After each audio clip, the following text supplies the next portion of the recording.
네, 우리 성경 말씀을 함께 읽도록 하겠습니다. 갈라디아서 2장 20절 말씀입니다. 우리가 너무나도 잘 아는 말씀, 이것도 암송을 하기도 하는 말씀인데 우리 한 목소리로 같이 읽도록 하겠습니다. 내가 그리스도와 함께 십자가에 못 박혔나니 그런즉 이제는 내가 사는 것이 아니요 오직 내 안에 그리스도께서 사시는 것이라. 이제 내가 육체 가운데 사는 것은 나를 사랑하사 나를 위하여 자기 자신을 버리신 하나님의 아들을 믿는 믿음 안에서 사는 것이라. 아멘. 네, 오늘 우리는 예수님께서 십자가에 못 박혀 죽으심을 기념하는 성금요일 예배로 모였습니다. 예수님께서는 2000년 전 어느 6월절이 시작되던 그 금요일 오전 9시에 십자가에 이제 달리셔서 오후 3시까지 6시간 동안 물과 피를 다 쏟으시며 고난받으신 후에 운명하셨습니다. 그게 2000년 전에 있었던 역사적 사실입니다. 그래서 성금요일 예배를 이제 정사 예배라고도 합니다. 한자로 보면 이 정사는 못 정자에다가 또는 못 박을 정자에다가 죽을 사자를 씁니다. 예수님께서 십자가에서 못 박혀 죽으심을 기념하는 예배라는 뜻입니다. 성금요일 예배로 나온 우리 모든 성도님들에게 하나님께서 십자가의 크신 사랑과 은혜를 다시 한번 부어주시기를 간절히 소망합니다. 이제 갈라디아서 2장 20절 말씀을 가지고 나는 죽고 예수님으로 사는 그 삶에 대해서 살펴보고자 합니다.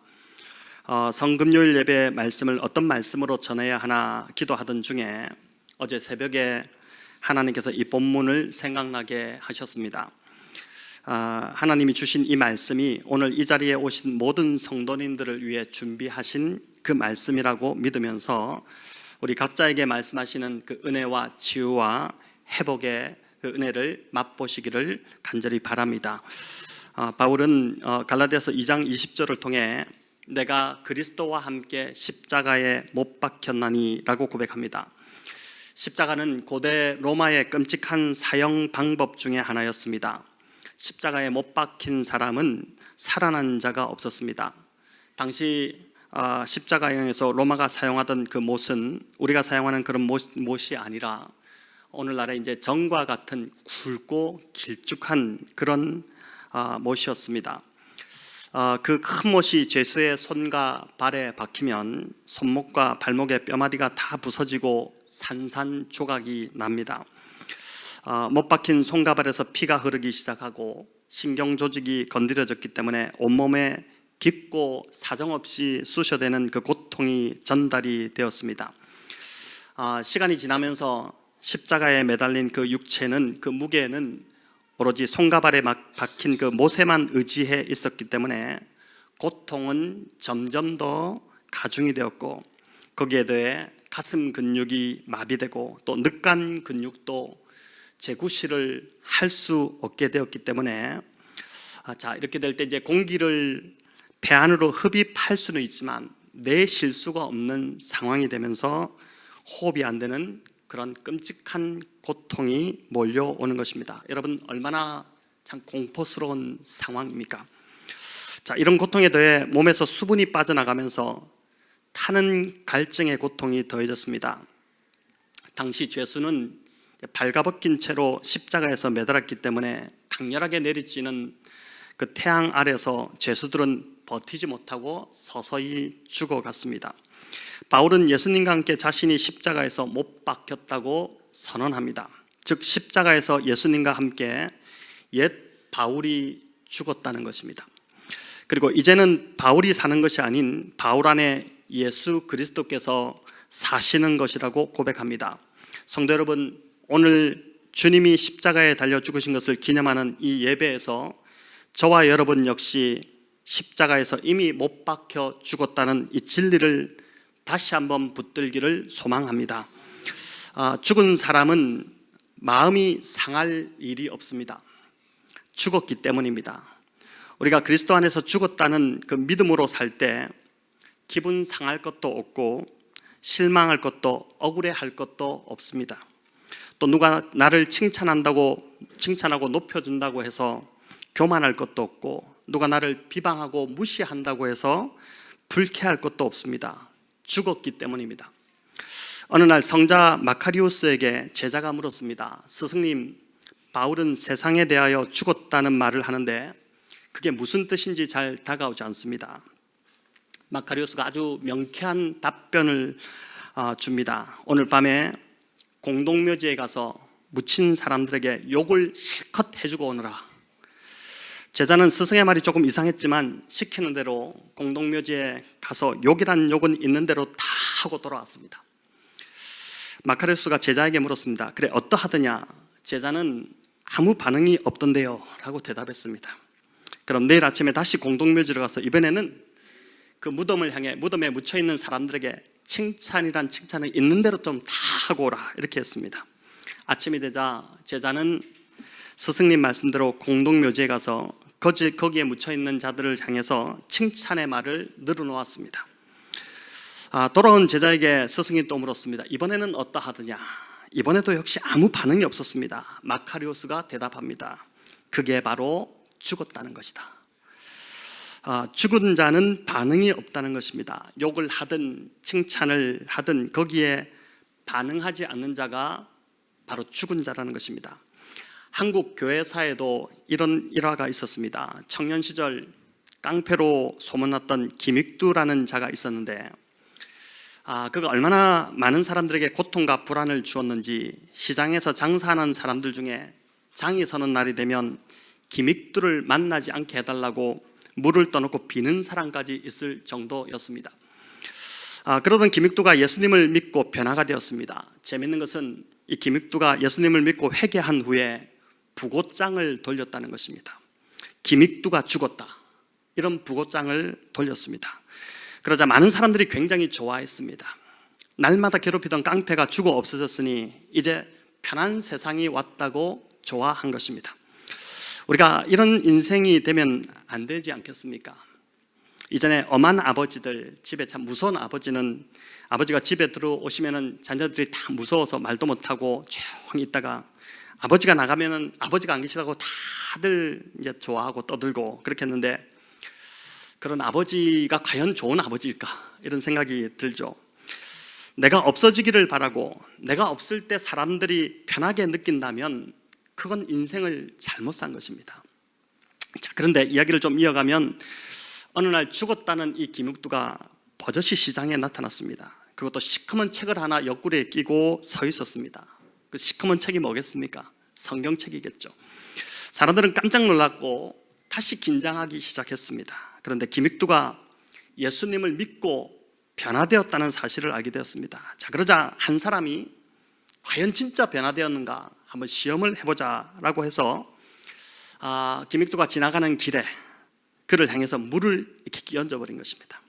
이전 같으면 그 사람은 그 즉시 죽은 목숨이었을 텐데, 그날 김익두는 옷에 묻은 그 물을 툭툭 털어버리고는 그 사람을 보더니 예수는 내가 믿고 복은 당신이 받았다, 이렇게 이제 이야기를 했다는 것입니다. 우리도 이렇게 변화된 삶을 살면 좋겠는데 여러분 어떻습니까? 말처럼 쉽지가 않습니다. 여전히 옛사람이 죽지 않고 우리 안에 살아 있습니다. 물론 우리 중에는 참 이전에 비하면 정말 새 사람이 되었다고 표현할 정도로 많이 변한 분들이 있습니다. 하지만 여전히 옛 자아가 남아있어서 자주 삶을 힘들게 만듭니다. 자기도 힘들고 주변 사람도 힘들게 만드는 것입니다. 한 분이 이 자아를 뭐라고 표현하냐면 성질이라고 했습니다. 저는 이 표현이 참 적절하다는 생각이 드는데, 예수님을 믿어도 여전히 성질이 안 죽는 사람들이 있다는 것입니다.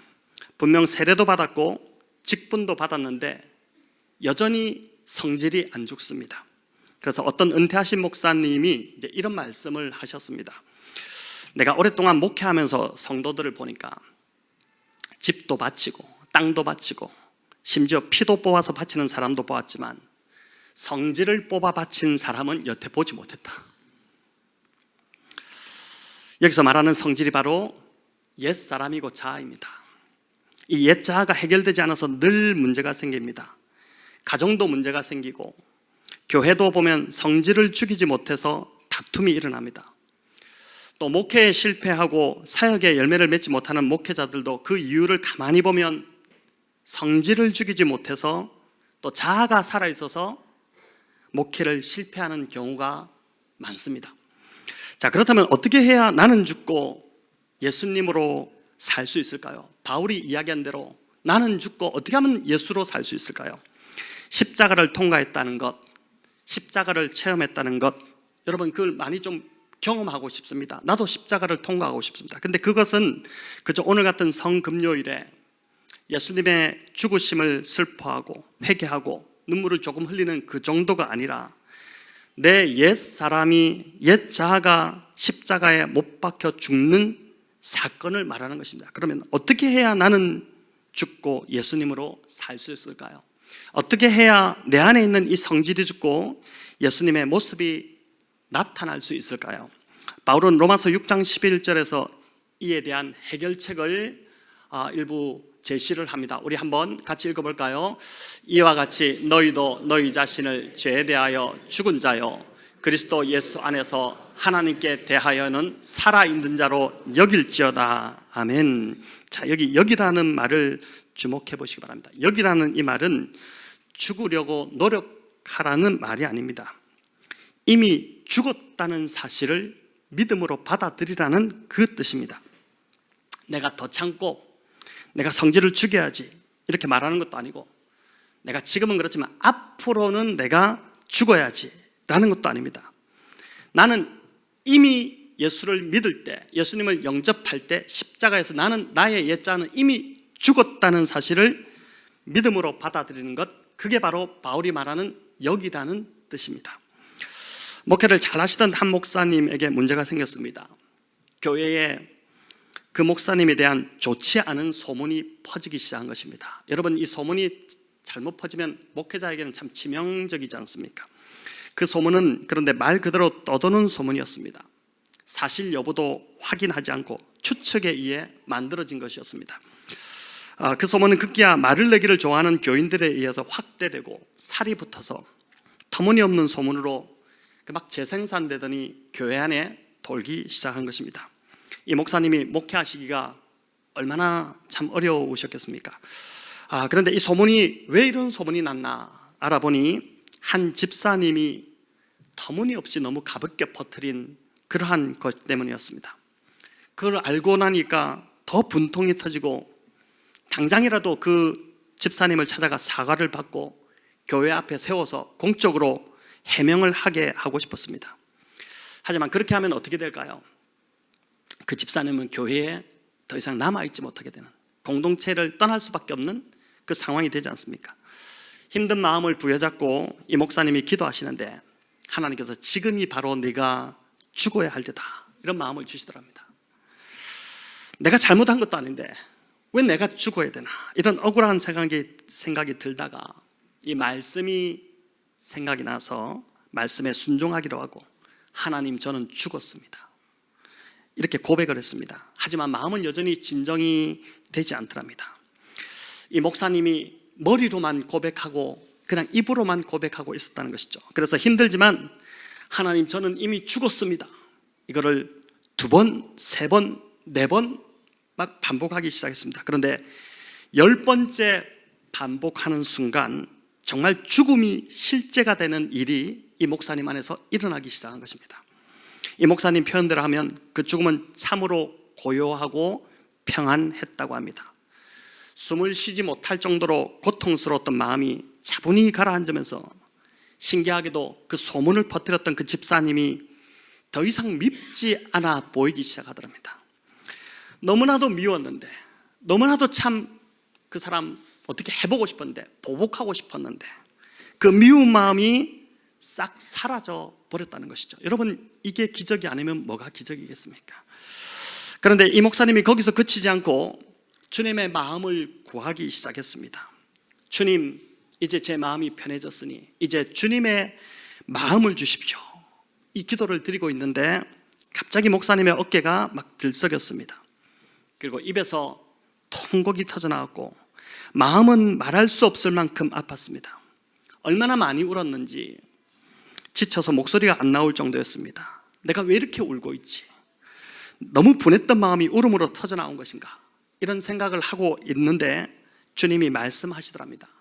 조금 전에 네가 내 마음을 달라고 구하지 않았느냐? 그렇게 통곡하며 운 눈물은 바로 주님의 눈물이었고 마음이었다는 것을 드디어 이 목사님이 깨달은 것입니다. 교회 안에서조차 서로 헐뜯고 상처 주고 자기를 주장하며 살아가는 성도들을 보면서 마음 아파하시는 주님의 눈물이었습니다. 헛소문을 퍼뜨려 교회를 혼란스럽게 만든 그 집사를 바라보시는 주님의 통곡이었고, 그 집사를 향해 숨도 쉬지 못할 만큼 분노하고 있는 목사를 바라보시는 통곡이었습니다. 여러분, 이처럼 예수님 안에서 죽음이 실제가 되면 우리 안에 있는 원망, 또 억울함, 분노, 미움, 염려, 두려움, 이런 것들이 다 사라지게 됩니다. 왜 그렇습니까? 그런 감정들을 느끼는 죄된 내 자아가 이미 죽었기 때문입니다. 갈라디아서 5장 24절에서 바울은 이렇게 선언합니다. 우리 같이 한번 읽어보겠습니다. 그리스도 예수의 사람들은 육체와 함께 그 정욕과 탐심을 십자가에 못 박았느니라. 아멘. 우리 안에 있는 혈기, 성질, 정욕, 욕망, 탐심은 십자가에서 나의 자아가 못 박혀 죽을 때 비로소 해결된다는 것입니다. 다른 데서는 이런 감정이 해결되지 않습니다. 오직 십자가에서 이 일이 일어났습니다. 자, 이렇게 자아의 죽음으로 이런 것들이 처리되면 그때부터 우리 마음에 정말 진정한 평안과 감사와 기쁨과 사랑의 마음이 생겨납니다. 어떤 환경과 상황에서도 기뻐하고 감사할 수 있는 그 넉넉한 마음이 생겨나는 것입니다.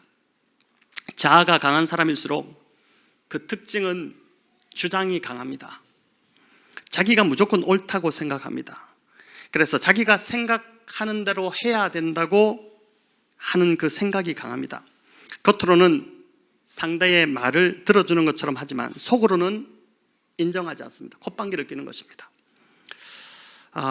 자신이 옳기 때문입니다. 그런데 이스라엘 역사에서 가장 암흑기였던 그 사사시대의 특징이 바로 이와 같았습니다. 사사시대에 그 사사기에 3번 반복되는 구절이 있죠. 그게 뭡니까? 각기 소견에 옳은 대로 행하였더라. 나보다 남을 낮게 여긴 것이 아니라 내가 늘 옳다고 여겼습니다. 그러니 자신은 고칠 생각이 없고 늘 다른 사람을 고치려고 한 것입니다.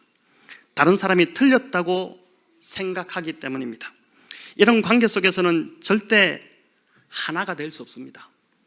자아가 드러나지 않아야, 자아가 드러나지 않아야 갈등도 또 분쟁도 사라지고 하나 될 수 있는데, 자아가 너무 강하니까 하나 될 수가 없는 것입니다. 그래서 교회도 가정도 아픔을 겪는 것이죠. 한 부부가 심하게 싸움을 했다는 말을 듣고, 우리로 말하면 이제 목자님이 그 가정을 이제 갔습니다. 좀 화해시키려고 찾아간 것입니다. 먼저 남편의 이야기를 들어보니까 아내가 잘못한 것이 맞는 것 같습니다. 그래서 아내를 찾아가서 남편의 이야기를 들어보니까 당신이 잘못한 것 같으니까 주장을 꺾고 화해하라고 했습니다. 그러자 아내가 열을 막 올리면서 싸운 이유를 다시 설명합니다. 아내의 말을 들어보니까 확실히 남편이 잘못한 것 같습니다.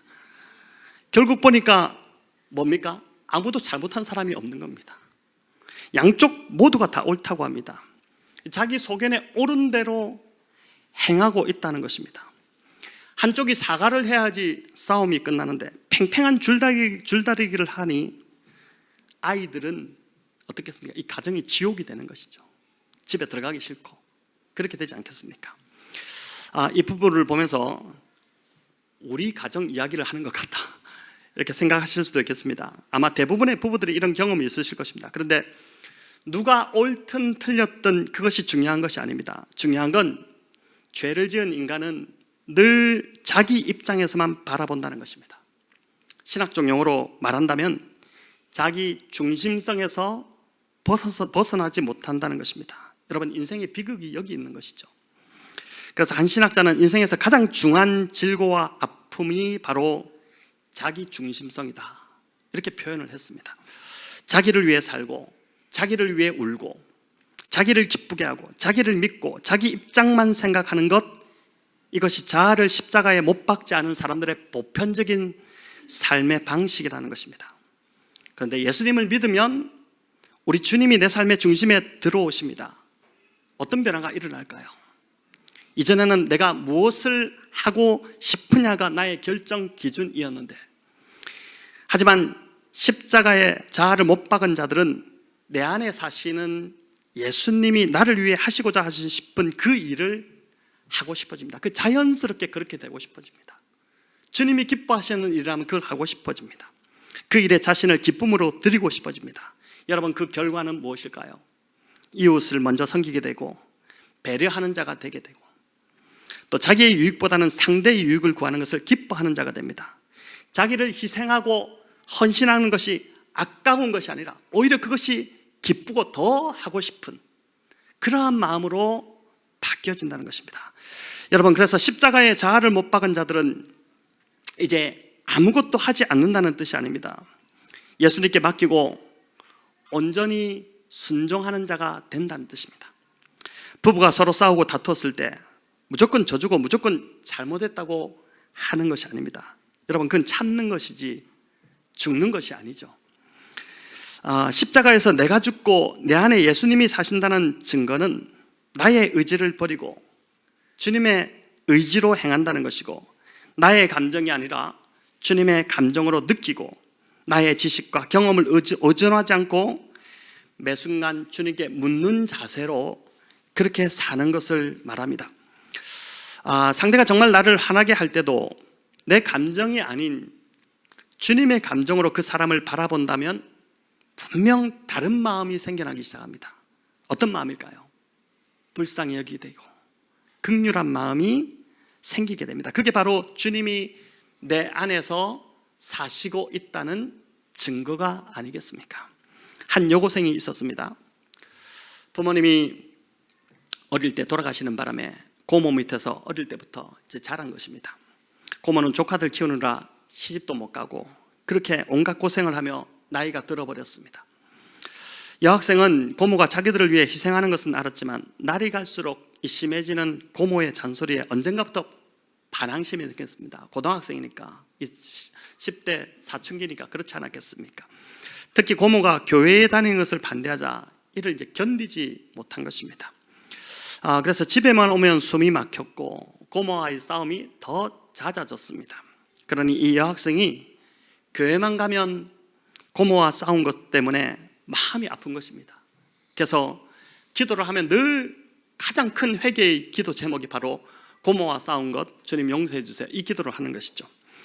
어느 날 이 여학생은 내가 죽어야 나 대신 예수님이 역사하신다는 이 목사님의 설교를 듣고 큰 은혜를 받았습니다. 그 순간 나 대신 예수님이 우리 고모를 만나주시면 얼마나 좋을까, 이제 이런 마음이 들은 것입니다.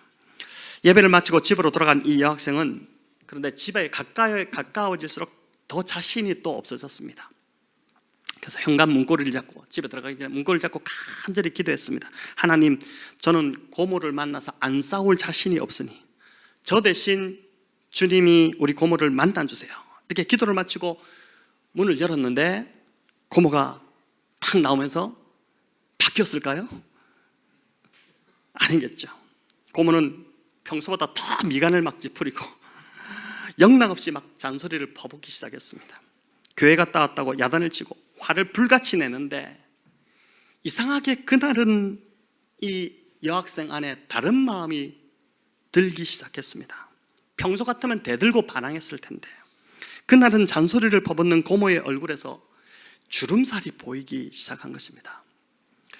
아무런 삶의 기쁨도 없이 조카들을 갑자기 어느 날 떠맡아서 평생을 그 조카들을 보호해야 한다는 그 의무감만으로 10수년을 살아온 그 한 여인의 초라하고 지친 얼굴이 보였던 것입니다. 여학생은 왈칵 눈물을 흘리며 자기에게 소리를 질러대는 그 고모를 와락 껴안았습니다.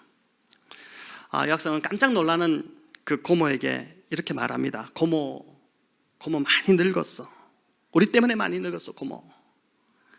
고모는 예상치 못했던 이 조카의 행동과 말 때문에 당황했지만 가슴에서 오랫동안 응어리져 있던 것이 그 순간 풀어지는 느낌을 받았습니다. 그날 고모와 조카는 한참을 그렇게 서로 붙들고 울었습니다. 예수님이 조카를 통해 한많은 여인의 삶을 치유하고 해방시키는 순간이었던 것이죠. 그날 이후 이 고모는 조카를 따라서 교회를 나오게 되었고 세례를 받고 또 직분자가 되어서 주님을 열심히 섬기는 그러한 신앙인이 되었다는 것입니다. 이 여학생이 자신의 죽음을 선언하고 예수님의 도우심을 구함으로 일어났던 역사였던 것이죠. 성도 여러분, 삶의 모든 문제는 환경과 상황이 문제가 아니라 내가 아직도 죽지 않았기 때문에 일어나는 문제들입니다. 여전히 나의 자아가 살아있기 때문에 다툼이 일어나는 것입니다. 십자가에서 남편이 죽으면 아내가 남편 안에 계신 그 예수님을 만나게 됩니다. 또 아내가 죽으면 남편이 아내 안에 살아계신 그 예수님을 만나게 될 것입니다. 속썩이는 자식도 결국 부모가 죽으면 자식이 예수님을 만나게 되는 것입니다. 그래서 교회도 누가 죽어야 될까요? 교회도 목사가 죽으면 성도가 살아나겠죠. 목사가 죽지 못해서 문제입니다. 사실 맞습니다. 한국 교회가 지금 보니까 저를 보더라도 그렇습니다. 모든 문제는 내가 죽지 않았기 때문입니다. 그렇다고 목사가 죽어야 한다고 말씀만 하지 마시고 사실 우리 같이 다 죽어야 됩니다. 저도 죽고 우리 성도님들도 죽고 우리 각자가 다 죽어야 되는 것이죠. 성도 여러분, 이제 말씀을 좀 맺고자 합니다. 갈라디아서의 이 바울의 고백이 저와 여러분의 참된 고백이 되시기를 간절히 바랍니다. 나의 옛사람은 이미 십자가에서 죽었음을 선포하시기 바랍니다. 이제 내 안에 사시는 분은 예수님이십니다. 나는 할 수 없지만 주님이 내 안에 사시면 모든 것이 가능해집니다. 용서도, 화해도, 관계의 회복도, 삶의 변화도, 또 어떨 때는 형제들끼리도 지금 얼굴 안 보고 사는 그런 관계가 있지 않습니까? 죽어도 내가 연락하지 않는다. 나 죽어도 너 오지 마라. 이런 관계도 있지 않습니까? 그러나 그런 관계까지도 내가 죽으면, 내가 죽고 내 안에 예수님이 사시기 시작하면 나는 할 수 없는데 예수님이 그걸 다 하신다는 것입니다. 내 안에 살아계시는 예수님께서 성령님을 통해 하실 것을 여러분 믿음으로 붙잡으시기를 바랍니다. 하지만 여전히 나의 옛자가 불쑥불쑥 올라와서 나를 괴롭게 만듭니다. 여러분, 이번 주만 하더라도 저도 그렇고 얼마나 그런 일이 많았습니까? 불쑥불쑥 올라오지 않습니까? 그래서 사도 바울이 뭐라고 합니까? 고린도전서 15장 31절에서 나는 날마다 죽노라. 나는 날마다 죽노라. 그 대사도 바울도 그 옛사람의 처리가 잘 안 돼서 나는 날마다 죽노라. 그 고백을 하고 있지 않습니까? 매일같이 내가 십자가에서 이미 나의 옛사람은 죽었다는 것을 선포하고 성령의 도우심을 구하지 않으면 예수님이, 내 안에 예수님이 사시는 것이 아니라 또다시 내가 살게 되는 일들이 일어나게 되는 것입니다. 여러분, 우리 안에서 육신의 정욕과 안목의 정욕과 그 이생의 자랑이 계속 살아서 나오게 되는 것입니다. 이제 여러분, 이 말씀을 붙들고 죄에 대하여는 죽은 자요, 그리스도 예수 안에서 하나님에 대하여는 살아있는 자로 여기시기를 바랍니다. 그래서 나의 죽음이, 여러분, 내가 진짜 죽음으로 그 죽음이 실제가 되는, 죽은 자에게는 그 어떤 것도 영향을 미치지 못하지 않습니까? 그 죽음이 실제가 되는 것을 날마다 경험하는 우리 성도님들 다 되시기를 우리 주님의 이름으로 축원합니다.